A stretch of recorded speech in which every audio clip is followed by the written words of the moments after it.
Bilawal house سے ملحقہ بنگلے کوڑیوں کے دام بیچے. یہ پاکستان کی مہنگی ترین زمین ہے. ایک جانب سمندر ہے, اس کے پیچھے عبداللہ شاہ غازی کا مزار ہے, کلفٹن ہے, بحریہ ٹاؤن کی تعمیرات ہیں, اس طرف بوٹنگ بیسن ہے. پھر یہ جو زمین ہے یہ پاکستان کی مہنگی ترین زمین ہے, لیکن کچرے کے بھاؤ پر انہوں نے اسے خریدا ہے. پھر وہ بتاتا ہے کہ اس نے ایران جانے کی کوششیں شروع کی اور اس مقصد کے لیے اس نے کراچی میں موجود جو ایرانی دوست وغیرہ ہیں ان سے رابطہ کیا, کیونکہ اس کے لیے مشکلات بہت بڑھ گئی تھیں.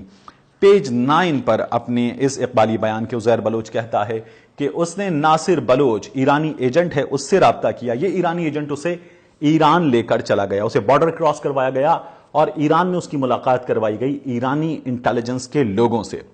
یہاں تہلکہ خیز انکشافات ہیں عزیر بلوچ کی جانب سے. وہ یہ کہتا ہے کہ ایرانی انٹیلیجنس کے لوگوں نے اس کی معلومات جو ہیں اس سے حاصل کی, اس کی مدد کرنے کی حامی بھری, لیکن ایرانی انٹیلیجنس کے لوگوں نے اس سے معلومات حاصل کی, کراچی میں اہم ترین تنصیبات کی. ان تنصیبات کی, ان افراد کی معلومات میں کیا کچھ شامل ہے یہ بہت تہلکہ خیز ہے. عزیر بلوچ یہ کہتا ہے کہ اس نے ایرانی انٹیلیجنس کو دی معلومات, افسران اور تنصیبات کے نام بتائے, اس نے ان کے پتے بتائے. ان میں کراچی میں پاک فوج کے اعلیٰ ترین افسران ہیں, رینجرز کے اعلیٰ ترین افسران ہیں اور پاک فوج کی اور رینجرز کی اہم ترین تنصیبات ہیں. اس نے نہ صرف ان کے نام بتائے, ان کے پتے دیے. عزیر بلوچ کا یہ کہنا ہے کہ ایرانی انٹیلیجنس کو اس نے نقشے بھی دیے. ان میں کور ہیڈ کوارٹر کا نقشہ اس نے دیا, کور کمانڈر کی رہائش گاہ کا اس نے نقشہ دیا, نیول ہیڈ کوارٹر کراچی کا اس نے نقشہ دیا, اور یہاں پر موجود اہلکاروں کی تعداد کس وقت کس طرح سے ہوتی ہے, کتنی بڑی تعداد میں یہاں پر موجود ہوتے ہیں. اور وہ یہ بھی بتاتا ہے کہ ان کی حفاظت پر مامور جو ڈیوٹیز ہیں وہ کس وقت کس طرح سے ہیں اور ان کی تعداد کتنی ہوتی ہے اہم ترین ذمہ داریوں پر. اور ساتھ ہی اس نے مزید معلومات جو کوئٹہ میں افواج پاکستان کی تنصیبات ہیں اور افسران ہیں ان کے حوالے سے مزید معلومات اپنے ساتھیوں سے لے کر ایرانی انٹیلیجنس کو فراہم کرنے کا وعدہ بھی کیا. عزیر بلوچ پیج 9 پر یہ بتاتا ہے کہ ایرانی انٹیلیجنس کی جانب سے اس سے کہا گیا کہ وہ دبئی میں رہے, وہاں اس کے لیے کام کرنا آسان ہوگا. پھر آتا ہے ناظرین اس اعترافی بیان کا 164 کے اعترافی بیان کا آخری پیج 10. یہ بہت اہم ہے.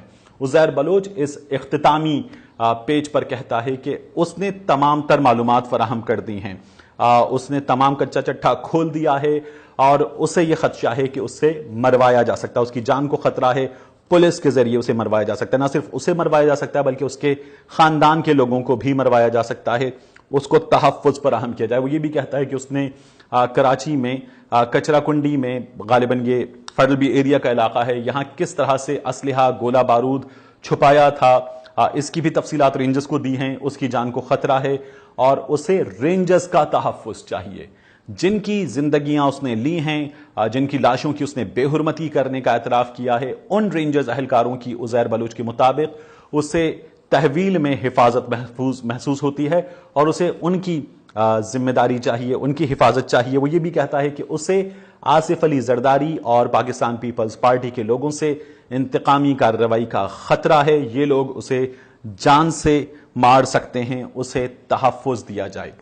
عزیر بلوچ کی جو جے آئی ٹی ہے, اس جے آئی ٹی میں ممکن ہے کہ یہ نام نہ ہوں, اس جے آئی ٹی میں جو تفصیلات ہیں وہ جے آئی ٹی تمام کی تمام میرے پاس موجود ہے. آپ کے پاس جو جے آئی ٹی منگل کے روز وزارت داخلہ کی ویب سائٹ پر آئے گی, اس میں ممکن ہے کہ آپ کو جو اس کی سافٹ کاپی ہے وہ جس فارم میں ملے وہ ایک پی ڈی ایف فارمیٹ ہو سکتا ہے, لیکن میرے پاس اس کی وہ کاپی موجود ہے اور میں آپ کو دکھا بھی رہا ہوں کہ جس میں صفحات پر یہ جے آئی ٹی ہے, جس پر مہریں لگی ہوئی ہیں. جو جے آئی ٹی ویب سائٹ پر ہے وہ ابھی کس فارم میں آتی ہے ہمیں نہیں پتا, لیکن میں اس جے آئی ٹی پر جہاں مہریں لگی ہوئی ہیں اس جے آئی ٹی میں عزیر بلوچ نے کے بارے میں کیا کچھ معلومات ہیں, کتنے پیسے حاصل کیے گئے, گینگسٹر تھا, گینگز کیا تھے, اس کے ساتھی کون کون تھے, یہ معلومات اس میں موجود ہیں. یہ معلومات بہت اہم ہیں اور یہ جو ہے پاکستان پیپلز پارٹی کے اس جے آئی ٹی کے حوالے سے مختلف دعوے ہیں, لیکن یہ جو 164 کا بیان ہے یہ وہ بیان ہے جو اہم ترین ہے, جس میں پاکستان پیپلز پارٹی کے بڑوں کے نام ہیں, ان کے جرائم کی تفصیل ہے, سارا کچا چٹھا اس نے کھول کر رکھ دیا ہے. اور اب وہ یہ کہتا ہے کہ اسے انہی لوگوں سے جن کے لیے اس نے تمام زندگی کام کیے ہیں, بڑی فلمی کہانی ہے, ان سے اس کی جان کو خطرہ ہے اور اسے رینجرز کا تحفظ چاہیے. ملتے ہیں آپ سے اگلے ویلاگ میں.